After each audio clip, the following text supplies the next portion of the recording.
एक दिन अगर कहा जाए जना कि सब एकदम मोड़ के मुंह गहान मान के आएगी तो परेशान हो जी पहचान ही में।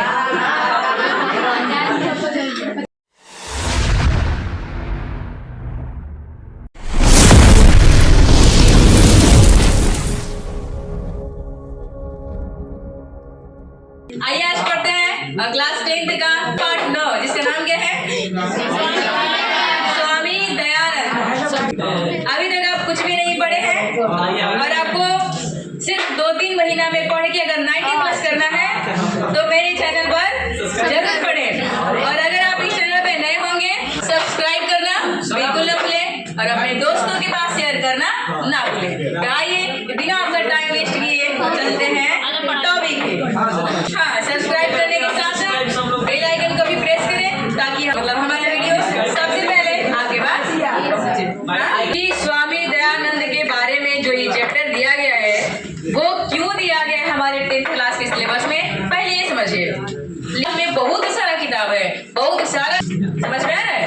अभी क्या होता है कि अभी इतना सारा नेता लोग खड़े हुए थे तो इसमें भाई कंफ्यूजन हो जाता है कि किसको हम नेता बनाए। तो इतना सारा किताब में, इतना सारा संसार में किताब है और इतना सारा चैप्टर है, उन सब चैप्टर में से 10th क्लास के बिहार बोर्ड के चैप्टर में कौन सा हम दें, ये सोचना बहुत बड़ी बात है, ठीक है।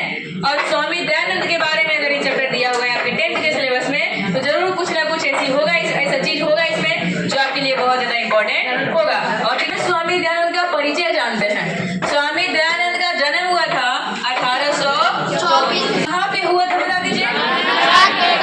गुजरात के कहाँ पे? टंकरा नामक गाँव में। देखिए इनका बचपन का नाम मूल शंकर था। क्या था? मूल शंकर। जैसे क्या होता है ना, घर पे बहुत सारे लोग कुछ कुछ अलग ही नाम से बुलाता है, कोई बबुआ कहता है, कोई कुछ। जैसे तू लोग आजकल नाम रखते हो, चाहे भले पक्षी न रोगी, क्या बोलेगा? सोना। हाँ बेबी, भाई ये भी अच्छा नाम है। नाम शुरू में मूल शंकर था जब छोटे थे और जब बड़े हुए तो उनका नाम क्या हो गया? स्वामी दयानंद। आप समझिए इनके बारे में। इतना तो हमने समझ लिया। हमारे जो प्राचीन काल की अगर बात करें तो प्राचीन काल में बहुत सारी ऐसी कुरीतियां होती थी जिसको जानना जरूरी है और उन कुरीतियों को खत्म करना उस टाइम में बहुत जरूरी था, ठीक है। क्योंकि उन कुरीतियों को अगर हम खत्म नहीं करते ना तो आजकल के टाइम में इस तरह से लड़कियां नहीं पढ़ पाती। आजकल के टाइम में सारे जात के लोग एक जगह बैठ के नहीं पढ़ पाते, ठीक है। जैसे आजकल के टाइम में क्या है कि टीचर पढ़ाने से पहले किसी का जात नहीं पूछता है क्या? और ना ही बच्चे टीचर का जात पूछते हैं। दोस्त बनाने से पहले हम लोग किसी का जात पात नहीं पूछते हैं। यानी जातिवाद जो है ना सिर्फ एक जगह आजकल टिक गया है और वो होता है बिहार। ओजे टिकल है जातिवाद, बाकी को कहूँ जातिवाद नहीं देखने को मिलता है। हम जानते हैं तू कैसा गाना गाओ थोड़ा, हमारे याद होगा ना, ठीक है। सुने पहले जातिवाद में अगर इतिहास में आप पढ़िएगा तो आपको देखने को मिलेगा कि क्या होता है कि मान लो कि ये है पंडित का घर है, ठीक है, या फिर मान लो राजपूत का घर है, ठीक है, और ये मान लो कि मंदिर है और ये है मान लो कि चमार का घर है। किसका घर है? चमार का घर है। अगर चमार को जाना है, मान लो कि इधर कोई दुकान है, अगर इधर कोई दुकान है ना और उसको मान लो कि अगर इधर आना है तो वो हेने से चल के नहीं आ सकता है। जातिवाद इतिहास पढ़ोगे ना बहुत डीपली जाके तुमको पता चलेगा कि क्या हुआ कि इधर से नहीं जाना है, भले वो हेने से मुड़ के मुड़ाते मुड़ाते ये दुकान पे आएगा लेकिन इस रास्ते से नहीं जाएगा। ये जातिवाद है, ठीक है, ये जातिवाद है। अगर जाएगा भी ना इस रास्ते से तो अपना कमर में ना क्या बोलते हैं झाड़ू बांध के जाएगा, अपना कमर में झाड़ू बांधेगा और चलेगा ना तो झाड़ू से बहराते बहराते चलेगा। मतलब वो इतना पवित्र है ना, तू जाएगा तो वही रास्ता साफ करना पड़ेगा। अब बताओ कितना गलती चीज है। तो आपने भीमराव अम्बेडकर के बारे में सुना है कि क्या था उसने?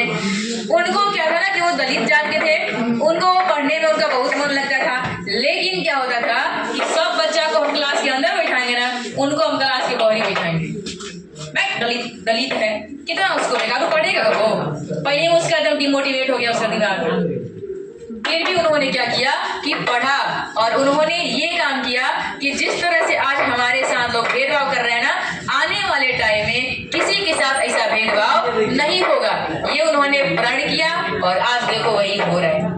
आज किसी के साथ भेदभाव हो रहा है इस तरह से नहीं हो रहा है। सती प्रथा में होता है कि जब किसी भी लड़की के पति मर जाते हैं तो क्या किया जाता है कि उस लड़की को पूरा एकदम सजा के और चीता पे लेटा दिया जाएगा और उसके गोद में उसके पति का सर रख दिया जाएगा। मतलब मान लो कि सती बन गई और उसको जला दिया। अब एक बात बताओ कि अगर किसी भी लड़की का पति मर जाता है तो क्या उसमें लड़की का दोष है? नहीं। आजकल के टाइमिंग में जो फाइट कर रही है ना ब्लू ड्राम में, वैसे पहले नहीं होती थी, फिर आने वाली है। आजकल के टाइमिंग में क्या है ना, सीधा बोलती है, बोल रहा है पैक कर दे ब्लू ड्राम में, समझ जा आजकल ये। लेकिन पहले कि मतलब जला दिया जाएगा और उसका आवाज कोई दूसरा न सुने, मतलब कि बच्चे न डराएं, इसलिए वहाँ पे बहुत सारा ढोल नगाड़ा बजवाया जाता था ताकि चिल्लाए तो आवाज न सुनाई दिए। अब बताओ कि जिंदा लड़की को तुम जला दिया, ये बात सही है? मतलब पति के साथ तुम हो मर जाओ। बाल विवाह में क्या होता था कि छोटी छोटी बच्ची जिसको अभी पढ़ाई लिखाई के बारे में कुछ नहीं पता है, उस शादी ब्याह के बारे में कहाँ जानेगी, उसको शादी ब्याह कर दिया जाता था। जिस उम्र में वो बेचारी गटी खेलती थी, कन्या पुतरी खेलती थी, उस उम्र में वो पूरे कन्या बन जाती थी। ये बहुत गलत चीज है। ये किया जाता, समझ जाओ। पहले के टाइम में लड़की को इतना लोग मतलब सताया है, इतना सताया है ना कि आजकल लड़की ब्लू ड्राम में पैक कर करके सता रही है। समझ जाओ, पहले लड़की को बहुत टॉर्चर किया गया है। आज एक दो लड़की टॉर्चर कर दे रही है ना तो पूरा समाज में हड़कंप मच रहा है। तो बच्ची है, छोटी बच्ची, उसका शादी हो गया, मान लो उसका पति मर गया, तो अब मर गया तो क्या किया जाएगा उसको कि वो जिंदगी भर का सफेद कपड़ा पहनेगी और इसके बाद बढ़िया बढ़िया खाना भी नहीं खा सकती है, बाल छिलवा दिया जाएगा। बताओ लड़की का बाल श्रृंगार होता है, बाल छिलवा दिया जाएगा। तब बताओ लड़कियां हमेशा इसे ओढ़िए के चलेगी, हमेशा ठीक रही। सही में बेचैन हो जाए देख लगे। एक दिन अगर कहा जाएगा ना कि सब एकदम मोड़ ओढ़ के मुंह बहान मान के आएगी तो परेशान हो जाएगा, पहचान ही में। ज्यादा ना बोला, टॉपिक पे आ जाए। सोसाइटी में लाख जूता पड़ रही, सब घूंघट चाली चली था और तो बिल्कुल भी ठीक नहीं है। तो लोग पे इतना बार मरा था, दोनों इसका ठीक नहीं रहता। देखिए तुम्हारे क्वेश्चन है मुझे बैठा पे डाउट होता है।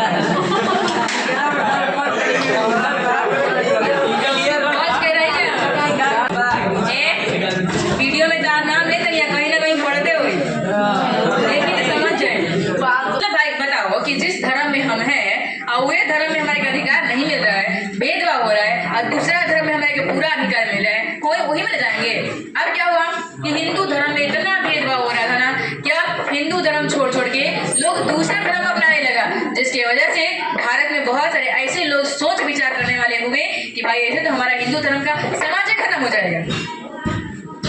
ठीक है, तो अब क्या हुआ कि बहुत सारे लोग हुए जो समझदार, उन्होंने मिल के क्या हुआ कि इस जो प्रथा था उसको खत्म करने का कोशिश किए, जिसमें सबसे सुनहरे अक्षरों में नाम किसका लिखा जाता है? स्वामी दयानंद का। अब ये क्या करते थे समझिए, ये क्या करते थे कि गांव-गांव जाके, शहर जाके लोगों को इकट्ठा कर करके समझाया करते थे।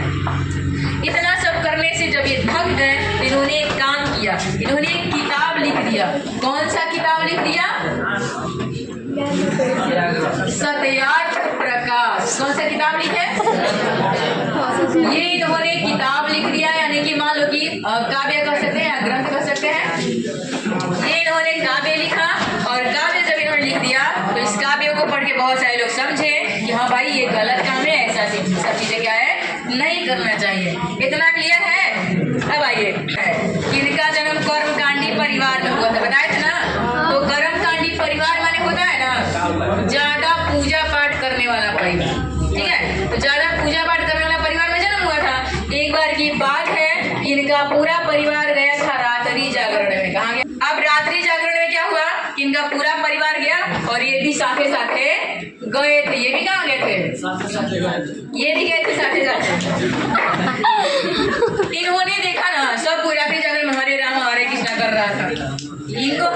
इनको ना बचपन से ना मतलब कि ये पूजा पाठ में उतना ज्यादा भरोसा नहीं था, ये मतलब उतना बिलीव नहीं करते थे। ठीक है, अब मूर्ति में क्या हुआ ना कि एक चूहा कूद रहा था। चूहा तो बना सकते हैं, मान लो कि ये चूहा है, ठीक है, ये लिख देते हैं चूहा है, देर वहां से बच गए। हमारा इतना ना कला तो लोग आता ही नहीं होगा, इतना अच्छा मतलब आर्टिस्ट है। चार को देख लें 10 गज वहां से लग, इतना अच्छा बनाते हैं। देखिए शंकर जी की मूर्ति में चूहा कूद रहा था, ठीक है। चूहा को संस्कृत में कहा गया है मूसक। क्या कहा गया है? ये जो क्या बोलते हैं, ये जो दयानंद थे ना, वो दयानंद इधर से किनारा से ना सब देख रहे थे। ये क्या कर रहे थे? सब देख रहे थे। तो ये सोचे अपने मन में ना, क्या सोचे कि भाई शंकर जी की मूर्ति है, इतना लोग हरे राम हरे कृष्णा कर रहा है, इसका मतलब भाई शक्ति होगा।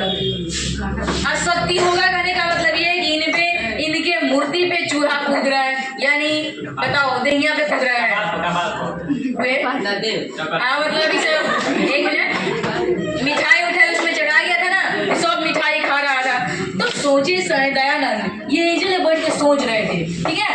अब सोच रहे थे ना, तब इन्होंने कहा कि अच्छा एक बात बताओ, जब इनमें इतना शक्ति है, इतना लोग पूजा पाठ कर रहा है, तो इन पे कूद के दहिया पे चढ़ो चूहा हटाका ही नहीं रहे। एकरा मतलब कि भाई इसमें शक्ति नहीं है, इसका मतलब कि भगवान मूर्ति में नहीं है, भगवान कहीं और गई है। सोच रहे हैं स्वामी दयानंद उसी दिमाग उसी टाइम सोचे अपना मन में।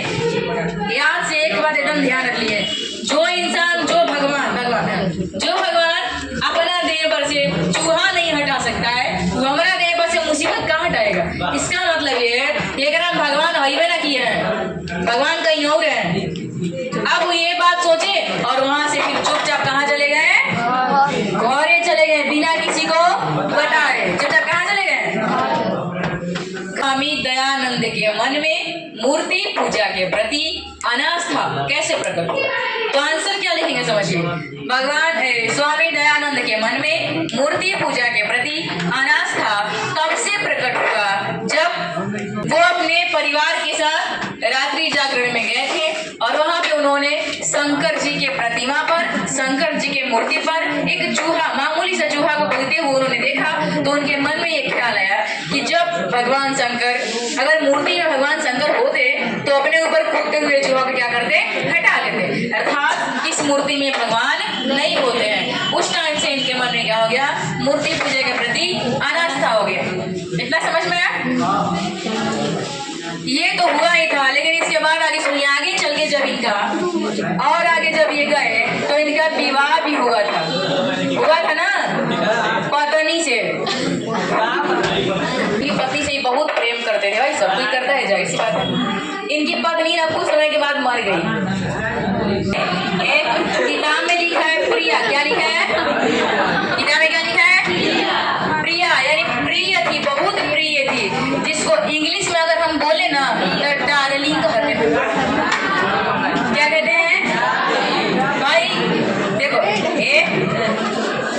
राम भी सीता को प्रिया बोलते थे ना।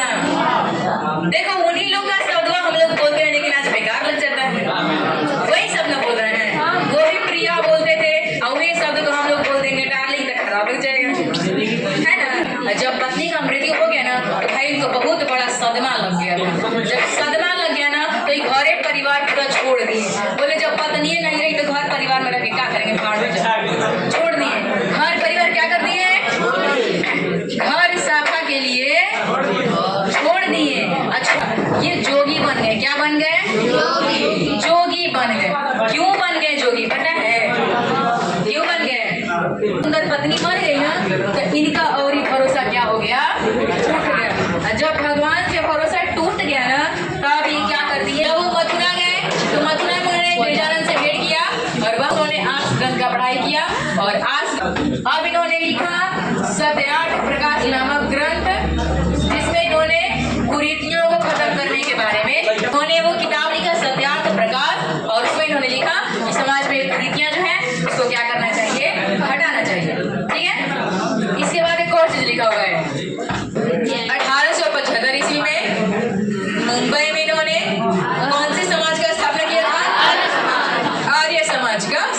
दिया। और क्या नाम दिया? DAV। आज भी आप DAV का नाम सुने, स्कूल चलता है ना? तो DAV स्कूल खुलवाया और उसका नाम उन्होंने दिया दयानंद। क्या नाम दिया? दयानंद एंग्लो वैदिक। क्या नाम दिया? दयानंद एंग्लो वैदिक। यानी कई बार पूछा हुआ है DAV का पूर्ण रूप क्या है, 4 गो ऑप्शन देता है, तो इसका फुल फॉर्म क्या करिएगा आप याद रखिएगा। इनके बाद बहुत सारे इनके शिष्य थे जिन्होंने क्या किया कि इस स्कूल को चलाने का काम जारी रखा। तो ये चैप्टर हुआ टोटली फिनिश्ड। अब बताइए हमको क्वेश्चन।